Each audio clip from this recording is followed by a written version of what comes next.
Você já reparou que os gatos quase não miam entre si? Bem-vindos ao Pátria Pet! Isso levantou uma teoria curiosa. Será que eles só miam para se comunicar com os humanos? Vamos descobrir. De fato, gatos adultos raramente miam uns para os outros. Na natureza, eles usam linguagem corporal e vocalizações mais sutis, como rosnados e chiados, para se comunicarem com outros felinos. Mas com os humanos, a história muda. Eles percebem que o miado chama nossa atenção e aprendem a usá-lo para pedir comida, carinho ou até reclamar de algo.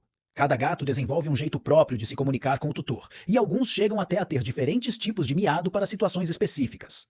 Então, é verdade, o miado é uma forma especial que os gatos criaram para falar com a gente. E quem aí já aprendeu a entender o que seu gato quer só pelo miado? Comenta aqui. Curta, compartilhe e inscreva-se para mais. Venha fazer parte dessa pátria.